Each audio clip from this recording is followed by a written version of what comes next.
work with system and proper planning. Very simple. Change yourself and make comfortable with the system. Building right team, right network and right leader, and be a owner and a great leader. 4 solution বলেছি, 4 solution কি বলেছি? সিস্টেমের হাত ধরে কাজ করুন, proper planning এর সঙ্গে কাজ করুন। আপনাকে পরিবর্তন করার জন্য যা যা জিনিস দরকার নিজেকে সেভাবে পরিবর্তন করতে হবে। Make comfortable with the system, মানে এই বিজনেসের মতো করে নিজেকে কমফোর্টেবল করে ফেলতে হবে। এই ব্যবসা আপনাকে যেভাবে চায় আপনাকে সেভাবে পরিবর্তন হয়ে যেতে হবে, তাই না? ঠিক যেমনি করে সদ্য বিয়ে হওয়া একটি মেয়ে গতকাল অবধি তার বাপের বাড়িতে যেভাবে থাকতো, আজকে তার শ্বশুর বাড়িতে এসে প্রথম দিন তার ইচ্ছের বিরুদ্ধে গিয়ে অনেক ক্ষেত্রে খুব সহজে গিয়ে মানিয়ে নেয়। যত তাড়াতাড়ি মানাতে পারবে, কমফোর্টেবল হয়ে উঠবে শ্বশুর বাড়ির ফ্যামিলির সঙ্গে, তত তাড়াতাড়ি তার জীবনে হাসি খুশি সংসার তৈরি হবে। আর যদি সে মনে করে গতকাল মোটা অব্দি ঘুমাতাম, আমার মা এসে আমাকে চা দিয়ে যেত, আজকেও বুঝি আমার শ্বশুর বাড়ির লোক মোটা অব্দি ঘুমাতে দেবে আর তাকে সবাই এসে আমাকে চা দিয়ে যাবে। কাজটা উল্টো হবে, ওখানে আমাকে মা ডাকতো, এখানে আমাকে সবাইকে ডাকতে হবে। ওখানে আমাকে মা চা দিয়ে যেত, এখানে আমাকে সবাইকে চা দিতে হবে। এই অ্যাডাপশন, এই system, comfortable with the new system. তা গতকাল অবধি আমরা একটা প্রসেসে ছিলাম, যে প্রসেসে আমাদের জীবনে সুখ শান্তি ছিল না। তাই কোনো একটা দিন মাই লাইফ প্ল্যান দেখেছি, মনে হয়েছে আমার এখান থেকে কেরিয়ার বদলাতে পারে। তাই এই মাই লাইফের সিস্টেমের সঙ্গে নিজেকে খুব তাড়াতাড়ি কমফোর্টেবল করে ফেলতে হবে। যত তাড়াতাড়ি কমফোর্টেবল হয়ে উঠবো, তত আমার কেরিয়ার শুরু হবে, আমার ইনকাম শুরু হবে, বিজনেসটা জলের মতো সহজ হয়ে যাবে, জলের মতো পরিষ্কার হয়ে যাবে। খুব ইজিলি আপনার বিজনেসের গ্রোথ আসতে শুরু করবে। Very simple, very simple. As soon as possible. Building right team. Right team मतलब সঠিক টিম, যাকে তাকে জয়েন করি সমস্যা বাড়াবো না। যেমনি আপনি কাউকে কোয়ালিফাই করছেন, আবার তারও কোয়ালিফাই, সবার বিজনেস নয়। একটা 2000 কোটি টাকার কোম্পানি সবার জন্য নয়, তাই না? মাই লাইফ বিজনেস আজকে সবার জন্য। Legal industry, legal company, 2000 crore turn ওভারের কোম্পানি। প্রতি সপ্তাহে প্রতি মাসে নতুন নতুন প্রোডাক্ট লঞ্চ হচ্ছে, R&D করে লঞ্চ হচ্ছে, এমনি না। ক্লিনিক্যাল ট্রায়াল করে লঞ্চ হচ্ছে, এমনি নয়। তাহলে বড় কোম্পানি, বড় ছাতা, বড় হাউস, সবার জন্য নয়। তাই রাইট টিম তৈরি করতে হবে, সঠিকভাবে টিম তৈরি করতে হবে। রাইট, বিকজ মানুষ জয়েন করলে আপনার ইনকাম হবে না, মানুষ কাজ করলে ইনকাম হবে। মানুষ জয়েন করলে ইনকাম হয় না, মানুষ কাজ করলে ইনকাম হয়। ভেরি সিম্পল ফর্মুলা, তাই না? মানুষ লোকে ভরে গেলে হবে না। রাইট টিম, রাইট টিম, ভালো করে বুঝবেন। Right network and right leader. মালিক হতে হবে, মালিক, এবং একজন ভালো লিডার হয়ে উঠতে হবে। কেমন করে? Total submission to the system. Already বলেছি, সিস্টেমের সঙ্গে সাবমিট করে ফেলুন। কে আছে আমাদের সিস্টেম? Harvest success academy. একবার জোর হ্যান্ডলা হারভেস্ট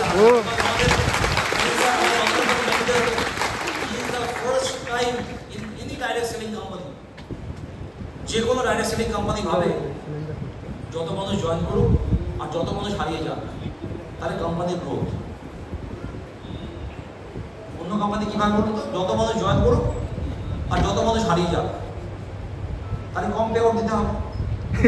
মানে আমাদের অনারেবল মেন্টর ভাবে ম্যাক্সিমাম পে আউট দিন, তাই লং টার্ম টিকে থাক। তাই কোনো কোম্পানির নিজস্ব এডুকেশন সিস্টেম নেই। We are the first ever company যাদের নিজস্ব একাডেমি রয়েছে। আমার কোম্পানি এই হারভেস্ট সাকসেস একাডেমির মাধ্যমে সারা ভারতের সমস্ত মাই লাইফস্টাইলের লিডার ডিস্ট্রিবিউটারদের কাজ শেখায়। So this is the great system harvest. এই হারভেস্টকে আমাদের প্রমোট করা উচিত এবং 100% আমাদের এই সিস্টেমের সঙ্গে নিজেদের কী করতে হবে? 100% আমাদের সারেন্ডার করতে হবে। এছাড়া আছে কি আমাদের নিজস্ব সিস্টেম, আমাদের টিম গোল্ডেন সলিউশন। তারা যে সমস্ত সিস্টেম আনছে, টিমের লাক্সা, বহু মানুষ লাক্সার গুরুত্ব দিচ্ছে না। বহু টিম এই লাক্সাকে কাজে লাগিয়ে তাদের গ্রোথ সাংঘাতিক ম্যাসিভ স্পিডে গ্রোথ উঠে আসছে উপরের দিকে। অনেক টিমের জোয়ার, অনেক টিমের ভাটা, আবার অনেক টিমের ভাটা থেকে জোয়ারে চলে যাচ্ছে, আবার অনেক টিম জোয়ার থেকে ভাটায় চলে যাচ্ছে। সো আমাদের কাজে লাগাতে হবে। This is the great system.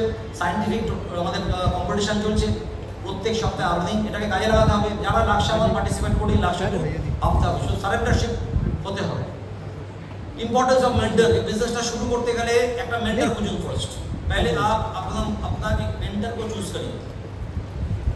10 mentor नहीं होता है, आपका एक मेंटर चूज करना है, इसका बात आपको सुनना है। First choose your mentor. কাকে মেন্টর বানাবে?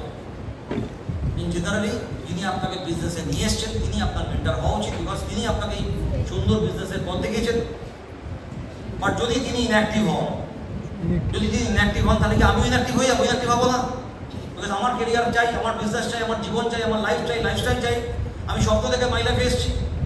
তাহলে যিনি আমাকে নিয়ে এসছেন, নিয়ম বলছে তিনি আমার মেন্টার হওয়া উচিত। কখনো কখনো স্পন্সর আপলাইন মেন্টার হয়, আর যদি সেই স্পন্সর আর আপলাইন যদি ইনঅ্যাক্টিভ হয় তাহলে তার উপরে যিনি আছেন অ্যাক্টিভ, তার হাত ধরার চেষ্টা করবেন, রাইট? বাট একজনকে মেন্টার বাছুন যার কথা আপনি শুনবেন, যার কথা আপনি বুঝবেন, যার কথা আপনি গুরুত্ব দেবেন। বিকজ মেন্টার ছাড়া আমরা বড় জায়গায় যেতে পারবো না, এই বিজনেস করতে পারবো না। আমি মিল্খা বাগের গল্প বলেছি বহুবার, মিল্খা সিং এর গল্প বলেছি। এই মিল্খা সিং, জানি তো সবাই, মিল্খা সিং ফাস্টেস্ট মানে ओलंपिक गोल्ड मेडल পেয়েছে। तो मिल्खा सिंह जब मिल्खा सिंह भाग रहे थे, जब उसका प्रिपरेशन चल रहा था, मॉर्निंग में ट्रायल चल रहा था, तब वो सुबह 4 बजे 3 बजे भागना चालू करते थे पूरा स्टेडियम।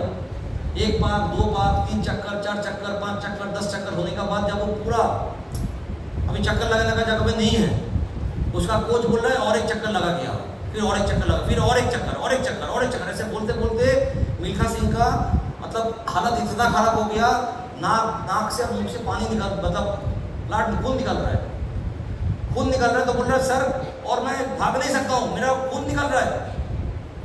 बोल रहा है और एक चक्कर लगा दिया। बोला सर क्या बोल रहा है सर, मेरा खून निकल रहा है सर, आई विल डाई, मैं मर जाऊंगा सर। बोला और एक चक्कर, मतलब कोच सुनने का कोशिश ही नहीं कर रहा है कि उसका मुंह से खून निकल रहा है। बोल रहा है खून निकलने दे, इसी माहौल में और एक चक्कर लगा दिया। माय डियर फ्रेंड्स, এটা শুনতে খুব অদ্ভুত লাগছে যে নাক থেকে মুখ থেকে রক্ত বেরোচ্ছে আর কোচ বলছে আর একটা চক্কর মেরে আয়। বাট আপনারা মাথায় রাখবেন এই মিল্খা সিং অলিম্পিকে গোল্ড মেডেলটা এই জন্যই পেয়েছিল বিকজ এত পর্যন্ত যে 15টা চক্কর মেরেছিল না, এই 15টা চক্করের জন্য গোল্ড মেডেল পায়নি। যে ফাইনাল চক্করটা যেটা তার কোচ তাকে রক্ত বেরোতে দৌড়াতে বললো, ওই চক্করটার জন্যই ultimate Milkha Singh gold medal পেয়েছিল। বিকজ এই মেন্টারের খারাপ। তো মেন্টার জানে যে মিল্খা সিংকে যদি গোল্ড মেডেল পাওয়াতে হয় অলিম্পিকে, তাহলে এই রক্ত বেরোতে যদি ও দৌড়াতে পারে তাহলে ও অনেক শক্ত হবে, অনেক মজবুত হবে। তাই রক্ত বেরোক, আমি বুঝে দেবো। সো জীবনে এরকম মেন্টার দরকার। তাই আমাদের সবাইকে সঠিক মেন্টারের হাত ধরতে হবে। আমাদের কনফিডেন্স লেভেল বাড়াতে হবে, বডি ল্যাঙ্গুয়েজ পরিবর্তন করতে হবে, এবং টকিং স্কিলস, কথাবার্তার আদান প্রদান most important in this business. কেউ কথা বলি পাশের লোক শুনতে পায় না, আমি এত মিনমিন করে কথা বলছি পাশের লোক বুঝতে পারে না, শুনতে পারে না। তো চোখে চোখ রেখে কথা বলতে হবে। আপনার কথাবার্তার মধ্যে কনফিডেন্স যেন দেখা যায়, আপনার বিলিফ ফ্যাক্টর যেন লোকে বুঝতে পারে, রাইট? সো ফিল করবেন কনফিডেন্স। যখন 1975-এ ভারতবর্ষে ইন্দিরা গান্ধী প্রধানমন্ত্রী ছিলেন, যখন তার ক্যাবিনেট মিনিস্টারও তার অপোজিশন হয়ে গেছিল একটা সময়, চাইছিল ওকে সরিয়ে দেওয়া।